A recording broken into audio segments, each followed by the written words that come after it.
you trust the current inflation numbers? Right now, the Bureau of Labor Statistics puts the consumer price index at 2.7%. And over the last 2 years, since June of 2023, the inflation rate has been somewhat volatile but falling overall. Now, this consumer price index, or the CPI, is used to determine important financial decisions across the entire economy. It's used when determining monetary policy, like quantitative easing or tightening, interest rate cuts or hikes. It's used to determine cost of living adjustments on things like Social Security benefits and interest payments on Treasury inflation protected securities, TIPS, and it even affects how much of a raise you get at work. But can you trust the data? Because in order for the BLS to say that prices have risen 2.7% over the last year, they have to look at specific prices of specific items, average all of those price rises together to come up with a number of 2.7%.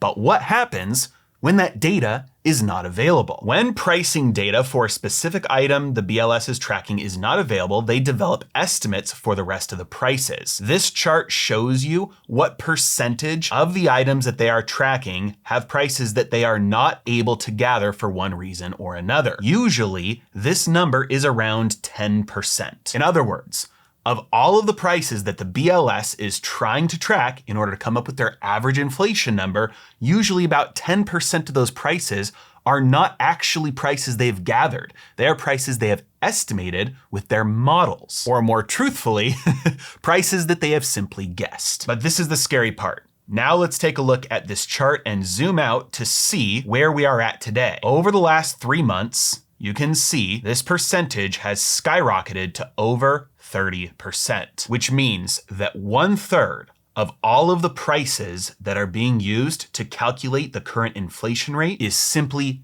guesswork. This chart comes from a recent report from Apollo, which talks about how the quality of CPI data continuing to deteriorate. Now, obviously, they don't have people just sitting in a room coming up with random numbers to completely guess what the prices of these things that they're supposed to be tracking are. So how are they doing these estimates? Well, there are 3 main ways that they come up with the estimates. And the first one is called class relative imputation. In other words, if they're trying to track the price of Kleenex tissues, and for whatever reason they're not able to collect the data on specifically Kleenex tissues, they will substitute Kleenex brand tissues with a different brand. They'll get something else in that class of items and just use the price from that different item that's in the same category. Now, here's the problem with that specifically right now.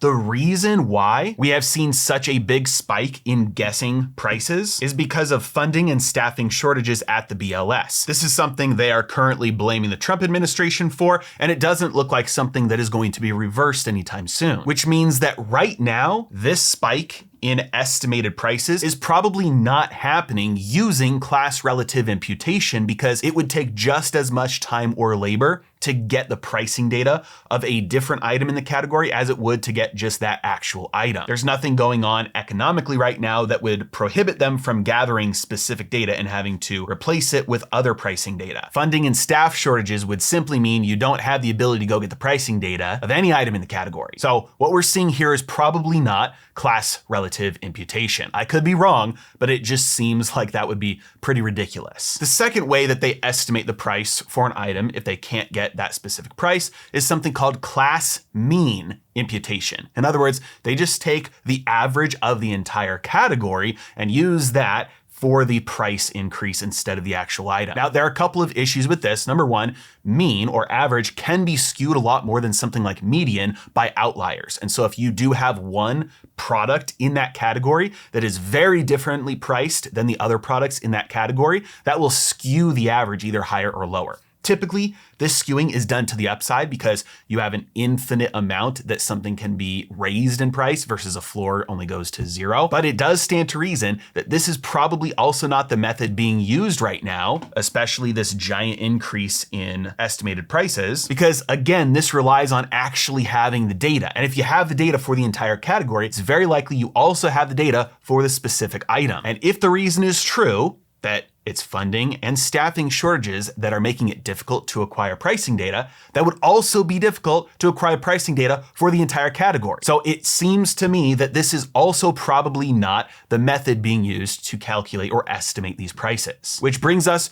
to the third way that prices are estimated when the BLS cannot gather the price data. And this is called carry forward imputation. In other words, what they do is they take the very last price that was collected for that item and just carry it forward. They just use the same price. Given the fact that the reason that estimates have gone up from labor shortages and funding shortages, it would stand to reason that this method of collecting prices or modeling or guessing or estimating prices would be the one that would be relied on most heavily. If you don't have the manpower or the money to go out and find the pricing data, you're probably just going to use the last price you were able to collect. And given the fact that the CPI measures price changes from a year before, if you are using the same prices that you collected beforehand, it would stand to reason that the current CPI is underreported at least slightly, considering 1/3 of all of those prices are literally being guessed, and we don't know how much of that guesswork is just using old prices. Okay, but here's the next problem.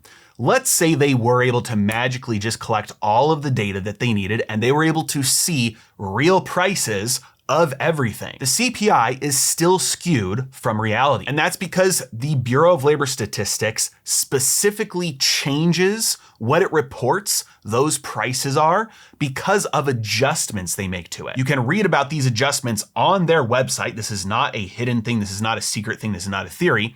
One of the changes that they make is called hedonic price adjustment. This is a way the BLS tries to account for quality increases when prices go up. One example is if washing machines go from physical dials to digital buttons, they would consider that a quality increase. And so even if you're paying more for it, they're not going to count that as a price increase because you're getting more quality for your money. On their website, you can see every single category that they do hedonic adjustments to, like men's clothes and wireless phone services, refrigerators and freezers, TVs, and many more. Even though these things serve the exact same functions, because some features get better, they're going to take that against the price increases. But that's not all. They also do something called the substitution method, which basically means if they're tracking the price of something in their index and they notice this one thing is getting really expensive really fast, and we think, because of our subjective reasoning, it doesn't accurately capture the overall market in this area, we're just gonna substitute that out with something else. For example, if the price of ribeyes starts getting really expensive and they're tracking ribeyes and it gets really expensive, it gets to, $20 or $30 or $40 a pound. They might look at that and say, hey, whoa, there's something different, crazy going on here. We're gonna just get rid of that out of the index and we're gonna replace that with something else, maybe New York strip, maybe chuck. And in doing so, they are not capturing the true cost rising of the quality of life that people are choosing to pay for. Now, it is true that you do have to do some sort of hedonic adjustment and some sort of substitution because today, most people don't buy the same things people were buying 50, 60, 70 years ago. You have to do some substitution if you're gonna try and track the average level of prices. You have to do some sort of quality adjustment because the TVs we buy today are not the same TVs from 40 or 50 years ago. The cell phones we buy today with everything they can do and all the productivity we can have with them, they're not the same things that we were buying 10, 20 years ago. Even if they cost more, they're replacing a lot of other things that people used to buy. But you have to be very careful with it because the potential is there for it to cause the entire level of prices to be underreported. Now, the third problem is that many times the CPI actually just tracks the wrong thing entirely. For example, the CPI says that the cost of health insurance has declined by 19% over the last 5 years because they're not actually tracking the cost you are paying for health insurance. They're tracking something called retained earnings at health insurance companies. And they're tracking the difference between what the health insurance company collects in premiums versus what they pay out for the claim. claims. They say they do it this way in order to track the cost of the quality of the care you're getting, but the quality of the care you're getting is not determined by the price. Just because the insurance company is paying out more for those claims and for that coverage doesn't mean you are actually getting better health insurance, especially considering the fact that health insurance costs has done nothing but go up for over 2 decades when you're tracking the amount that people are actually paying. Another thing they track incorrectly is the cost of housing. Instead of just actually collecting the data on how much people are paying for mortgages and how much people are paying for rent, they capture it through something called owner's equivalent rent. In other words, they contact homeowners, which I don't know who they're contacting. I've never been contacted or surveyed for any prices whatsoever, but they'll call up homeowners and they'll say, hey, if you were gonna list your house on the market today and rent it out, what would you rent it out for? And whatever that homeowner says they would rent it out for, that's what they record. This is preposterous because 99% of homeowners have no idea what it would cost or how much they should charge to rent their home out. Given the fact that most people today who have mortgages have very low mortgages, 3 or 4%, and most homeowners are thinking, I would just want to rent it out for, enough so I could cash flow a little bit after my mortgage. It's nowhere near what current rents are at today, which means that this is another category that is likely underreported. Okay, let's take it one step farther. Let's say they did actually have the ability to get all the data they needed. Let's say number 2, they did actually use hedonic adjustment and substitution correctly. They didn't abuse it, and they did track all the correct prices for each category. It's still not actually possible to measure inflation. The reason why is because price changes actually influence human behavior. If you buy ribeyes every single Friday night for dinner, but the price of ribeyes for some reason doubles or triples, you may very well decide, I'm gonna get New York strip tonight or filet mignon instead of ribeyes. And that behavior change itself changes what those prices would have done if that behavior would have continued, which means that because prices change from human behavior and then human behavior changes from prices, it's not actually possible to come up with a true gauge of the average price level that captures quality of life getting more expensive or less expensive. Now, even though it is impossible to accurately really measure inflation, it is possible to get a close, rough estimate of what it really is by looking at multiple sources. Because despite what the government would have you believe, this CPI from the BLS is not the only model. In fact, an independent measure of the inflation rate is done by a company called Trueflation, and they're putting the rate of inflation at only 2.01% over the last year. Another one that many of you are probably familiar with is called Shadow Stats, and it shows you what the inflation rate would be if it was measured the exact same way that it was measured in 1990. As of the time of this recording, it would be closer to 8%, and it also shows you what it would be if it was measured the exact same way as it was in 1980, which would put it somewhere around 11 or 12%. Now, you might look at Trueflation and think, well, that's way too low. You might look at Shadow Stats and rightfully think, well, that's way too high because they're measuring things that just quite honestly don't matter anymore. Changes do need to be made. There's another source called the Chapwood Index that tries to break it down by city as well. And if you look at all of these together and then also look at the prices of the things that you're actually buying, you'll get a much better idea of how inflation is affecting you personally. Here's the reality.